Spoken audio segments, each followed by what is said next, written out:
Welcome back to the Red Dice Diaries, and in this review I'm going to be looking at the Fate Freeport Companion, which is, as the name suggests, a companion tome to the Pirate's Guide to Freeport, which I reviewed in my last video, and I'll put a link down below so you can have a look at that if you wish. The Fate Freeport Companion is written by Brian Engard and Clark Valentine. It's a piratical fantasy book and it's just under 2 pages. As you can see, it's in the handy digest size of most of the Fate books, making it easy to carry around and store. As mentioned in my earlier review of the Pirate's Guide to Freeport, link below, there have been a number of companion books produced for the setting, each of which provides stats and rules for using the Freeport setting in a specific game system. As a big fan of the Fate system, I was interested to see how a setting originally designed for D20 or D&D could be ported across to Fate. The rulebook is based around an adaptation of the Fate core system, but instead of having a large pyramid of skills, each character has only 6 skills, representing the classic stats from D&D, which are of course strength, dexterity, constitution, intelligence, wisdom, and charisma. Now, as far as I'm concerned, there are potentially 2 measures of success for this book. Number 1 is how well does it represent the Freeport setting using the Fate rules, and number 2 is how good a job does it do in replicating that D&D fantasy-like experience using Fate. Now, these 2 factors may on the surface seem to be very similar. However, if the game does do a really good job of representing a D&D style experience using the Fate system, it may potentially have a lot of use for people who are perhaps not as interested in the default Freeport setting but still want to run some fantasy of a D&D vein using the Fate system. Okay, so looking at the contents, first of all, we have the introduction chapter, and this provides a little information about Freeport and how the Fate Companion came into being as a Kickstarter stretch goal for the Fate Core Kickstarter. The intro is fairly brief, being only a single page, which I feel is a wise decision since a lot of this sort of information is already in the Pirate's Guide to Freeport, and it doesn't really need replicating here. Chapter 1 is titled Characters, and it provides a modified character creation process that will nonetheless be very familiar to anyone who has played Fate Core or one of any number of the other Fate-based games out there. There is some interesting information folded into the chapter about how various ratings and dials can be tweaked to provide a less or more powerful game. This is very interesting stuff and extremely useful for anyone seeking to modify their Fate Freeport games without destroying game balance. Details are next given for creating aspects and a breakdown of the 6 skills used in Fate Freeport, along with what sort of actions are traditionally associated with them. This is all written in a nice, straightforward fashion, with plenty of examples on offer to help ease the beginner into thinking in a way appropriate for the Fate system. The book then goes on to discuss in a similar fashion stress tracks, creating stunts, and a number of other things which will be already familiar to the experienced Fate player. Numerous examples are again provided to make things easier on those who are perhaps not as used to the system. Of particular interest to me was how they were going to represent the traditional fantasy races within the system. And effectively, the way it works is that you only really have to mention it as part of one of your aspects. So, for instance, all I really need to do is have an aspect that says experienced orc shaman or practiced elf buccaneer or something similar. Although there is advice given for theming stunts related to racial abilities for those who are interested in taking their racial identity a little bit further. The races offered in the book are the traditional human, dwarf, elf, half-elf, gnome, halflings, etc., but also, as befitting a setting that has a high greenskin quota in it, see my mention of the blood salt area of the Freeport setting in my previous review. It also offers orcs, half-orcs, goblins, hobgoblins, Azur, which are sort of elemental genie-kin, kobolds, and plain touch, the tieflings and the Azimars, those with heavenly or infernal taints in their blood. And this is a nice simple system, but one that can be built on according to the needs of the game and the desires of the player. I really like the clean and efficient way this has been handled, and in my opinion it makes the most of the strengths and the versatility of the Fate system. Now, chapter 2 is titled Spellcasting, and I was really very interested to see how they were going to represent this, since the Fate core system really doesn't provide a standard magic system, although there's lots of advice offered in numerous books about different types of magic systems you could use, and it must be one of the most often discussed topics whenever gamers talk about Fate. The way it works in this system is that effectively, in order to wield magic, you have to have an aspect giving you a justification for it, such as Wizard Guild Novice or Orc Shaman, for instance. And this can be compelled or invoked whenever your magic could give you an edge or complicate your life. In addition, it gives you access to magic stunts that in turn allow you access to a certain amount of themed spells, a sort of mini stunt that gives you access to certain magical effects within the game. This seems like a perfectly valid and workable system, although there are not a lot of default spells for each type of magic on offer. But the book does provide a handy guide on how to create your own spell mini stunts. The chapter then goes on to provide subsystems for insanity and corruption.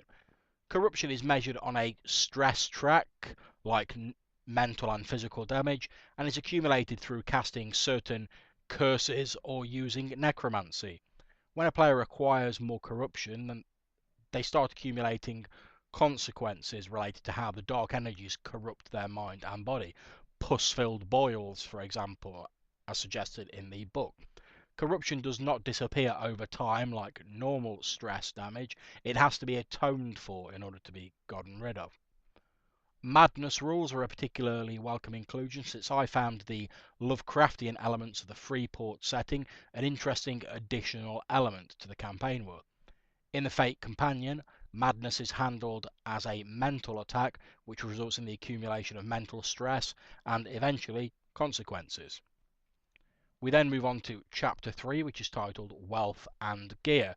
Now, I've often heard it said by people that they feel equipment is handled a little bit too abstractly in Fate, which is true to an extent, although it's never bothered me personally. It's a difficult line to straddle, though, providing enough crunch to make equipment a feature of a game without getting bogged down in huge lists of items and whole books worth of tat for players to comb through. In my opinion, the Fate Freeport Companion does an excellent job of bridging this gap. It creates a few broad categories of items that cause certain effects when used. For example, heavy melee weapons cause 2 additional levels of stress following a successful strike in combat. However, the wielder may never go first in a combat due to the cumbersome nature of their weapon. Wealth is also handled fairly abstractly, assuming that characters have a basic amount of money to see themselves through the day-to-day grind of their lives. If someone wants to be particularly rich or poor, this can be defined as one of their aspects. Interestingly enough, the book also promotes the use of temporary wealth aspects that can be given to characters whenever they acquire a notable piece of treasure or loot. They are one use and they disappear after being invoked or spent. I really like this because it allows you to give out treasure without having to coin count, and I'm a huge fan of anything that reduces coin counting within games. I don't think it's particularly heroic to be agonising over every last silver or gold piece, and certainly not something I'd expect to have to worry about too much in a fantasy game. Magic items are also covered in this chapter and are grouped into 4 categories: minor, major, consumable, and legendary. Minor items function like additional aspects and require a fate point to be spent to use them. Major items are also aspects with powers equivalent to a stunt. Spending a fate point on them allows the use of their abilities for the remainder of the scene. Consumable items come in minor or major varieties and are used in similar ways to the 2 types I've just listed, but they're only used once and then they are gone. Legendary items are extremely rare, with each one of them being unique. They have a power or powers equivalent to 2 stunts. One of the legendary item's abilities is always passively active. However, in order to use such an item, a character must bond with it, sacrificing 1 point of their refresh and devoting an aspect to it. So it's a significant part of a character's makeup to use a legendary item. And I think this is how it should be with such items of vast power and plot interest in a game. I really like the way magic items are handled. There's scope for a lot of customization without undue complication or the addition of lots of unnecessary extra rules. Chapter 4 is titled Creatures of Freeport, and this chapter is effectively a bestiary that offers fate stat blocks for a lot of the unique creatures touched on in the Pirate's Guide to Freeport. These are all well written and could be ported into almost any fate game with a minimum of effort. Of more interest to me, however, is the guidelines at the start of the chapter for converting D20 monsters to the Fate system. This has great possibilities and potentially opens up a vast array of bestiary books and creatures for use for the Fate system. Now, I have heard people complain that there are no set bestiary books that have been released for the Fate system. However, with a copy of the Fate Freeport Companion and almost any D20 monster supplement, you potentially have an almost limitless supply of fantasy beasties at your beck and call. Not that it's difficult to create monsters using the Fate antagonist generating rules. But if you don't have time for that, or maybe you're a little bit unsure about doing that, this book certainly opens up an awful lot of options for you. The next chapter, chapter 5, is titled Denizens of Freeport. And again, this is another chapter that really shines for me, providing ready-made fate stat blocks for the types of people that you may encounter within Freeport, from beggars to pirates and everything in between. I can see this chapter being referenced often and being a very useful resource for the time-pressured GM. As with the monster stats, these blocks could all be used in any Fate game with little to no conversion required. And the chapter also provides Fate stats for the various notable and supporting NPCs that have descriptions in the Pirate's Guide to Freeport. These are all fairly interesting and useful, although personally I don't think I'd give them as much use as the general stat blocks. We then follow on with the final chapter, which is called Fury in Freeport. And this is a small, ready to run adventure that deals with a hopeless addict's attempt to acquire a possessed knife from the belongings of his deceased aunt, pulling the player characters into his machinations as he goes. Now, without going into too much detail, since I don't want to spoil it for anyone who may be intending to run or play it, the adventure is well written and it provides enough twists and turns that it will hold the player's interest. It also doesn't try and constrain them too tightly, simply providing the backdrops, NPCs, and the setup, allowing the player characters to make their own way through the adventure at their own pace. This is an approach I vastly prefer over the more strictly defined adventure modules for some other systems. I think this is a really interesting example of one possible way to write a D&D-esque adventure using Fate, and someone planning to design their own module for Fate could take an awful lot of inspiration from it. So in conclusion, how do I rate this book? Well, as I said at the start, I think anyone rating the book would need to consider 2 angles. 1, how well does it represent the Freeport setting using the Fate rules? And 2, how good a job does it do in replicating a D&D-like experience using Fate? Well, in terms of how well it converts the Freeport setting across, I think it does a very good job. All the essentials of Freeport are in there, the swashbuckling style mixed in with the darker overtones of the mythos and cult activity. The slightly abstracted Fate system seems a natural match for the freewheeling style of the Freeport setting, and the two almost seem made for each other. How good a job does it do in replicating a D&D-like experience using Fate? Well, if anything, I think here the book succeeds even better than it does in converting the Freeport setting. Now, I know that may sound a little odd, but there are a vast array of D&D and D20 source books out there. The Fate Freeport Companion offers one way to bring them into the Fate system without undue complication or a lot of unnecessary charts and conversion tables. Effectively, it provides a sound basis for anyone planning on running a Fate fantasy game, whether in the D&D mold or not, and it opens the door to a vast array of additional source material.